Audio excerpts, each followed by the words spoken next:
At 8 p.m., my sister pulled into the driveway with her friends. "We're taking your car for the weekend." Dad added, "Stop being selfish, she deserves it."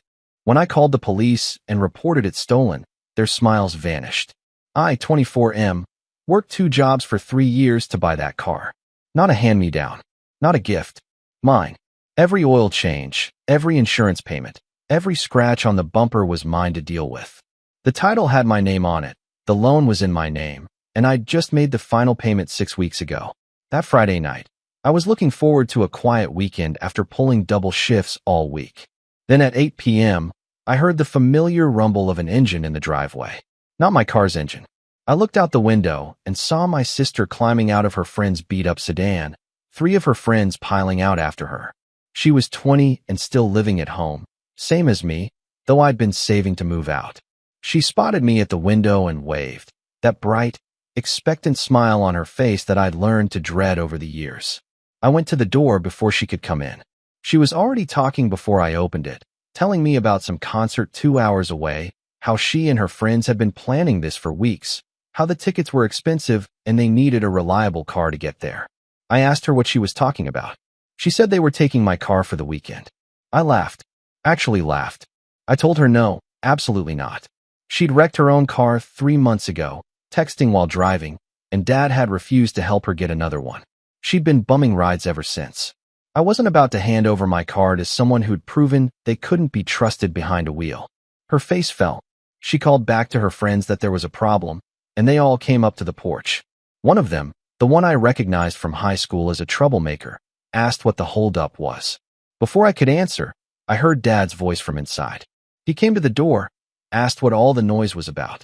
My sister turned on the tears immediately, told him I was being selfish and ruining her weekend. Dad looked at me with that expression I knew too well. Disappointment mixed with exhaustion. He said I needed to stop being selfish.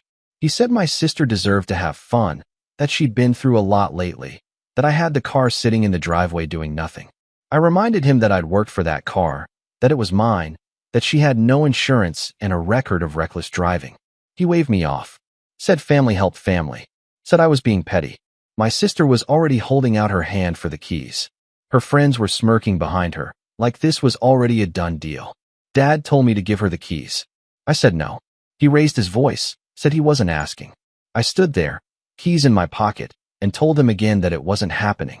My sister called me a selfish asshole. One of her friends muttered something about me being a tight ass. Dad said if I didn't hand over the keys, I could find somewhere else to live. The threat hung in the air. I'd heard it before, but never quite like this. Never over something that was completely, legally mine. I looked at my sister, at her expectant face, at her friends who were already acting like they owned my car. I looked at Dad, who'd always favored her, who'd always made excuses for her, who'd never once acknowledged how hard I'd worked for anything. I walked past all of them, went to my room, and locked the door. I heard them arguing outside, heard my sister crying, heard Dad pounding on my door telling me to stop being ridiculous. I sat on my bed and waited. After 20 minutes, I heard Dad tell my sister to just take the car. He said he'd deal with me later. I heard him go outside, heard the jingle of the spare key he kept on his keychain. I looked out my window and watched Dad hand my sister the spare key. She hugged him, all smiles again, and her friends cheered. They piled into my car, my sister in the driver's seat, and I watched them back out of the driveway. Dad stood there waving as they drove off. Then he came back inside and pounded on my door again, told me I was acting like a child, that when they got back I owed my sister an apology. I waited until his footsteps faded. Then I picked up my phone and called the police non-emergency line. I gave them my information, told them my car had been taken without permission. I provided the license plate, the make and model, the description of my sister and her friends. The dispatcher asked if I wanted to press charges. I said yes. I gave them the route they'd probably take to get to the concert venue, 2 hours north on the interstate. An hour later, my phone rang. It was my sister, screaming. She told me I was insane, that I'd really called the cops on her. I could hear sirens in the background. I asked her where she was. She said they'd been pulled over, that the police were saying the car was reported stolen, that they were all being detained. I told her the car was reported stolen because it was stolen. She started crying, begging me to call the police back and tell them it was a mistake. I asked her to put the officer on the phone. A calm male voice came on, confirmed who I was, asked if I was the registered owner. I said yes. He asked if I'd given permission for my sister to take the vehicle.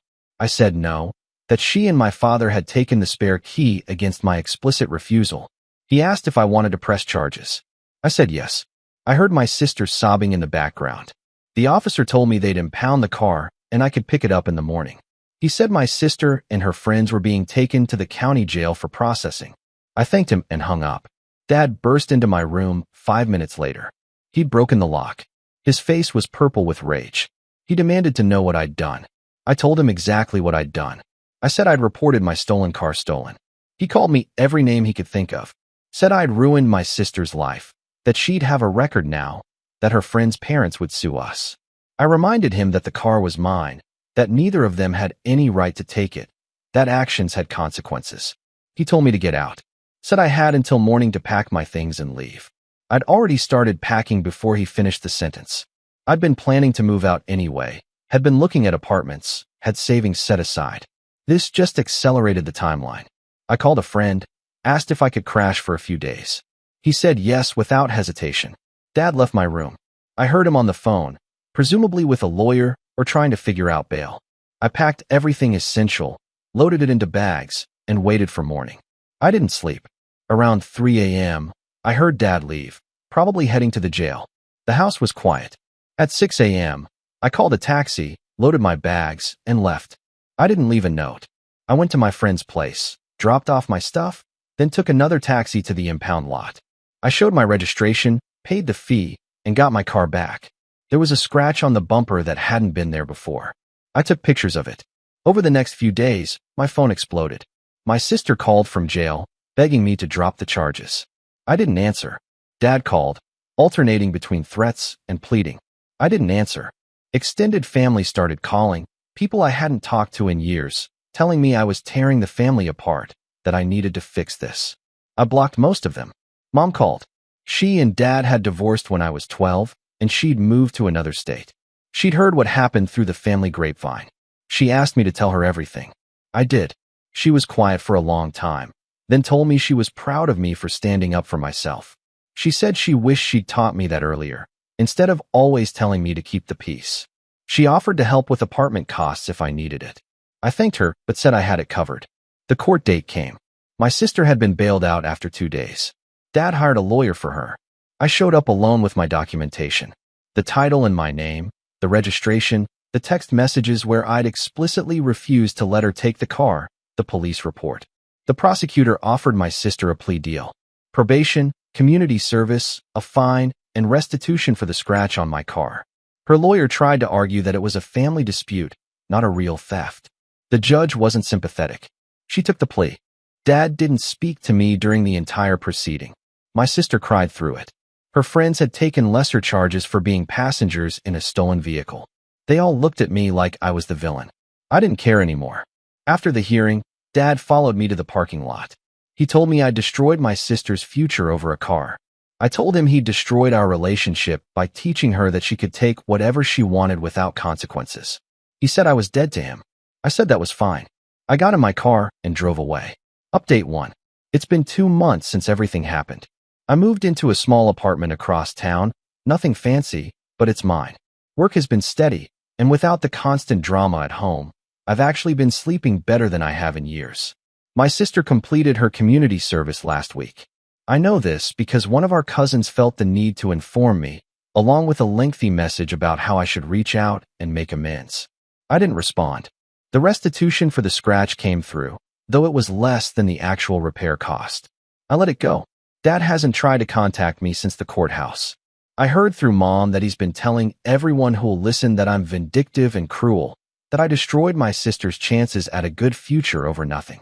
Mom also told me that my sister lost her job because of the conviction, and Dad's been supporting her financially.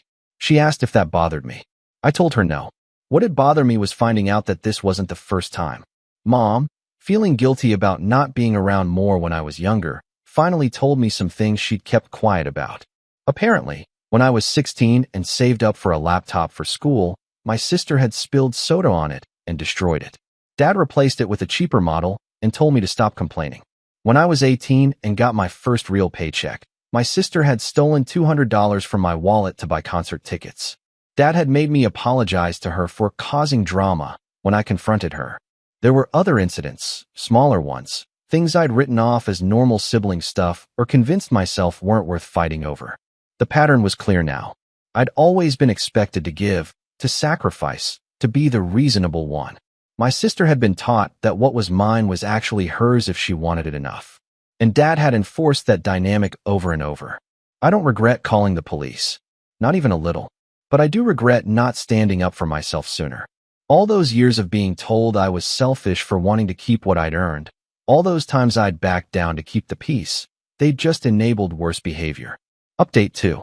For months since the car incident, my sister reached out last week through a new number I didn't have blocked. She sent a long text message. No apology, but she said she wanted to talk. Said things had been hard for her, that she'd been in therapy and realized some things about our family dynamic. She asked if we could meet for coffee. I didn't respond immediately. I sat with it for a few days. Part of me wanted to ignore it entirely, to keep the boundary I'd established. But another part of me, maybe the part that still remembered the sister I'd grown up with before everything got so twisted, was curious. I agreed to meet. Neutral location, public place, daytime. I drove myself and kept my keys in my pocket the entire time. She looked different. Tired, older somehow. She thanked me for coming, said she wasn't sure I would. Then she talked. She told me that losing her job had been a wake-up call, that having a criminal record made finding new work nearly impossible, that she'd been forced to actually face consequences for the first time in her life. She said her therapist had helped her see patterns she'd never noticed before, how Dad had always fixed things for her, how she'd learned to manipulate situations to get what she wanted. She didn't apologize for taking the car. She said she understood why I'd called the police, that she probably would have done the same thing if the roles were reversed, but she didn't say she was sorry. She said she hoped we could rebuild our relationship eventually. I told her I appreciated her reaching out. I told her I hoped therapy continued to help her. But I also told her that rebuilding trust would take time, and that it would require actual change behavior, not just words. She nodded, said she understood. We finished our coffee. She asked if we could do this again sometime. I said maybe. I drove home feeling strange. Not angry, not forgiving, just tired. Like I'd been carrying something heavy for a long time and had finally set it down, but my muscles still ached from the weight of it. Dad still hasn't reached out. I heard he's been dating someone, keeping busy. I'm glad. Maybe he needs distance too, needs to figure out his own patterns. Or maybe he'll never change. Either way, it's not my problem anymore. Update 3. 6 months now. Life has settled into a new normal. I got a promotion at my primary job, which means I was able to quit the second one. I'm sleeping regular hours for the first time in years. I've been going to the gym, picked up a hobby, started dating someone who thinks the car story is wild but respects the boundary I set. My sister texted me on my birthday last month. Just a simple happy birthday message, nothing demanding. I responded with a thank you. Small steps. Mom visited last week. She took me out to dinner, told me she was proud of how I'd handled everything. She also apologized for not seeing the favoritism sooner, for not intervening when I was younger. I told her it wasn't her fault, that she'd been dealing with her own struggles with Dad. She cried a little. We hugged in the parking lot. The cousin who'd been harassing me about reconciling finally stopped after I sent one firm message explaining that my relationship with my sister was between us and didn't require a family committee. Most of the extended family has backed off now. The ones who haven't are blocked. I drove past my old house last week by accident, taking a different route home. Dad's car was in the driveway. So was my sister's friend's beat-up sedan. For a moment, I felt that old anxiety, that feeling of waiting for the next demand, the next boundary violation. Then I remembered that I don't live there anymore. I kept driving. The scratch on my car's bumper is still there. I could afford to fix it now, but I've left it. It's a reminder, not of the fight or the betrayal, but of the moment I finally stood up for myself. The moment I chose my own peace over someone else's convenience. People ask me sometimes if I think I overreacted. Usually people who don't know the full story, who just heard that I had my sister arrested over borrowing a car. I don't waste energy explaining anymore. The people who matter know the truth. The people who don't wouldn't understand anyway. I'm not dead to Dad, despite what he said in the parking lot. You can't be dead to someone unless you were alive to them in the first place. And I'm starting to realize that I was never really seen as a full person in that house, just as a supporting character in my sister's story. A resource to be used, a problem to be managed. Now I'm the main character in my own story.